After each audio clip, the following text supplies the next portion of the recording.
Thanks for joining us on episode 1271 of the Inspired Stewardship Podcast. Hey, I'm Johnny Crowder, and I'm challenging you to invest in yourself, invest in others, develop your influence, and impact the world by using your time, your talent, and your treasure to live out your calling. Having the ability to train your brain to combat anxiety is key. And just one way to be inspired to do that is to listen to this, the Inspired Stewardship Podcast with my friend, Scott Mater. Do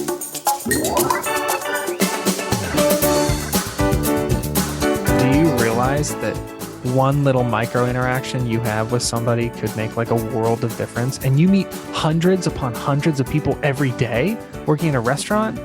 I think it's what I would encourage anybody to do is remember that every moment they are alive and have the opportunity to build something or create something or interact with somebody. Welcome and thank you for joining us on the Inspired Stewardship Podcast.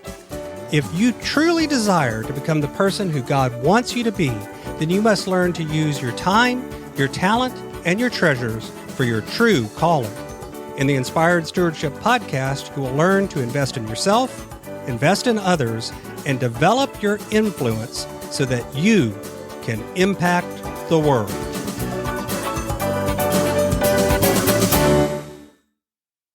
Today's interview with Johnny Crowder, I asked Johnny about stewardship and what it means to him. Johnny also shares how you can make a dent in the universe, and I asked Johnny to share with you what he hopes his legacy will be. One reason I like to bring you great interviews like the one you're going to hear today is because of the power in learning from others. Another great way to learn from others is through reading books. But if you're like most people today, you find it hard to find the time to sit down and read. And that's why today's podcast is brought to you by Audible. Go to inspiredstewardship.com/audible to sign up, and you can get a 30-day free trial. There's over 180,000 titles to choose from, and instead of reading, you can listen your way to learn from some of the greatest minds out there. That's inspiredstewardship.com/audible to get your free trial and listen to great books the same way you're listening to this podcast. Johnny Crowder is a 29-year-old suicide and abuse survivor, a TEDx speaker, a touring musician. Welcome to the show, mental Johnny. Health and sobriety advocate, you so much for having and me, the founder and CEO of Coke Notes, a text-based mental health platform that provides daily support to users in nearly 100 countries around the world. But in the years leading up to these incredible leaps in advocacy, every day was a battle against schizophrenic hallucinations and suicidal ideation. After a lifetime of resisting professional care and shying away from sharing his story, Johnny's curiosity flowered and the healing slowly began. Armed with 10 years of clinical treatment, a psychology degree from the University of Central Florida, and a decade of peer support and public advocacy through the National Alliance on Mental Illness, Johnny's youthful vigor for mental health has impacted millions of lives across the globe. Since his first keynote in 2011, Johnny's refreshingly vulnerable and candid perspective has attracted praise from hundreds of outlets, including Upworthy, CNN, and Forbes. Even when commanding a virtual stage or touring with his metal band Prison, his infectious positivity and firsthand experience with multiple mental illnesses, ranging from bipolar disorder and PTSD to OCD and beyond, uniquely equip him to provide realistic yet hopeful insight into the pains of hardship with authenticity, levity, and unconventional wit. Welcome to the show, Johnny. Thank you so much for having me, dude. So last week I asked you about the word leadership. This week I'm going to give you a different word that, again, I've asked a lot of people to define this word, and I get a lot of different answers. So what does the word stewardship mean to you, and what has the impact of that word been on your life? I think about stewardship a lot in terms of, the one thing that I'm sure a lot of people bring up is like the parable of the talents. Mm-hmm. But from where I'm sitting right now, I think of stewardship as, if you give me something, what am I doing with it, considering the fact that it was given to me? Like, how am I leveraging something that you've given to me to do greater good for people who are not me? Mm-hmm. I think it changes everything about what I do. Like if I tour in a metal band called Prison, and if I'm on stage and I'm holding a microphone, I think, well, I'm a steward of this microphone. Someone gave me this microphone and gave me this venue and gave me the opportunity to perform. And now it's up to me what I do with the microphone. If I say jump, people jump. If I say get in a fight in the mosh pit, they say they get in a fight in the mosh pit. I have complete control over what I do with this thing that was given to me. And I view my company that way. I view every stage I speak on that way. I view my personal finances that way, my relationships. I think the thing underlying stewardship is that it kind of assumes that the thing that you are stewarding is something that was given to you rather than something you've earned. Because if you earned $100,000 all by yourself and nobody helped you in a total vacuum, so you had no boss, you had no mentors, you had no friends, no other human was involved, I guess you could probably blow that money on whatever you want. Doesn't matter. But if that money was given to you, it almost feels like there's a stewardship component. It's in the act of receiving, at least from my perspective, it's in the act of receiving something that enforces the idea that you should be a good steward of it. So last week we talked a little bit about some of the principles of influence. If somebody wants to make what I call a dent in the universe, and the universe can be big or small, that's not a size thing. But if somebody wants to make a dent in the world around them, what are some of the principles or ideas or mindsets that you think they need to understand to be able to do that?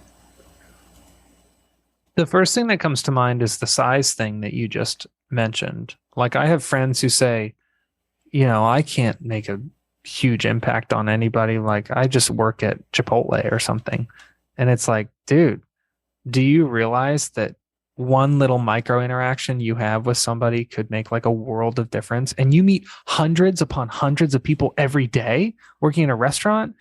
Like I think it's what I would encourage anybody to do is remember that every moment they are alive and have the opportunity to build something or create something or interact with somebody, or even make an impact on their own lives, like getting sober, for example, or checking into rehab or going to church or working out, or all of these different things that you can do, even in your own life. All of these things are dents in the universe.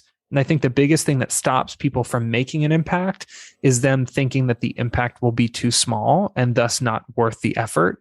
And I would argue that that is completely untrue, because I've had micro interactions with strangers that have changed my life. And I'm sure they didn't leave thinking, well, there I go, making a dent in the universe. But they had that effect on me. And you can have that effect regardless of your position, your status, your socioeconomic situation. It's the opportunities are boundless. So this is my favorite question, though some guests have told me that it's not their favorite question. So we'll see how you feel about it. If I invented this magic machine and I could pluck you from sitting on the exercise ball where you are today and transport you magically into the future 150, maybe 200 years. And through the power of this machine, you were able to look back and see your entire life and all of the relationships, all of the ripples, all of the connections that you've left behind. What impact do you hope you've left on the world? This is going to sound really, really reductionist, but I hope more people feel better sooner. It's, there are people who are still alive because of a song that I've written or because of a Cope Notes text that came in at the right time. There are people who have, gone back to school or reunited with estranged siblings, or, marriages have been restored. Just unbelievable results from either my talks or my music or Cope Notes. But if you boil all of that down, it's really more people feeling better sooner. That's like, at the end of the day, that's all I've ever wanted is think about it. Kind of like the influence thing that we were talking about. If you feel better sooner, you are more likely to help someone else feel better sooner. And they, in turn, are more likely to help someone else feel better sooner. So that's the dream, right? Is investing in that network effect and praying that over time, those ripples in the pond become huge waves of change. So as we finish out 2022 and look forward into 2023, what's on the roadmap? What's coming next for you, for Johnny and for Cope Notes as y'all finish out the year? I have no problem saying that I have no freaking idea because I've been wrong every single year so far. Cope Notes has become something bigger and better than I ever dreamed. My band has accomplished more than I ever thought possible. And I just hope that I get to play more concerts. I get to speak at more events and give more keynotes, and that Cope Notes gets to help more people. And maybe if I really want to stretch, I'd really like to pet more dogs.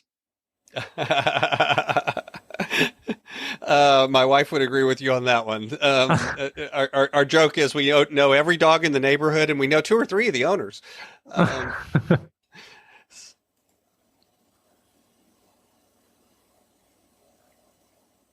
You can follow Johnny on LinkedIn or Facebook as Johnny Crowder.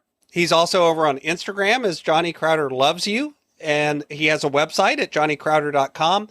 If Cope Notes was something that you want to check out, you can also find out more about Cope Notes over on at copenotes.com. Of course, I'll have links to all of that in the show notes as well.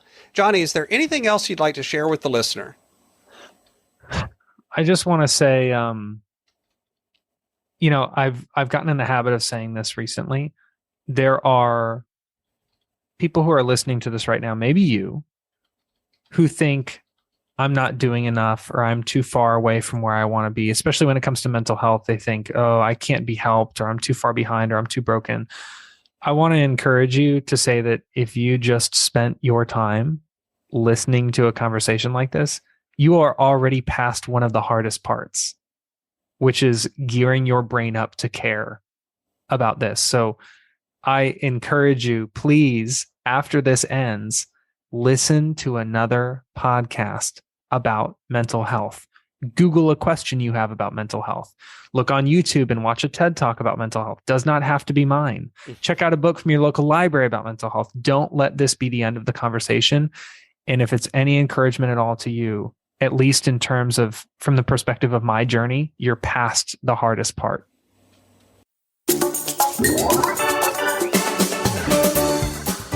Thanks so much for listening to the Inspired Stewardship podcast. As a subscriber and listener, we challenge you to not just sit back and passively listen, but act on what you've heard and find a way to live your calling. If you enjoyed this episode, please do us a favor. Go over to inspiredstewardship.com/iTunes rate, all one word, iTunes rate.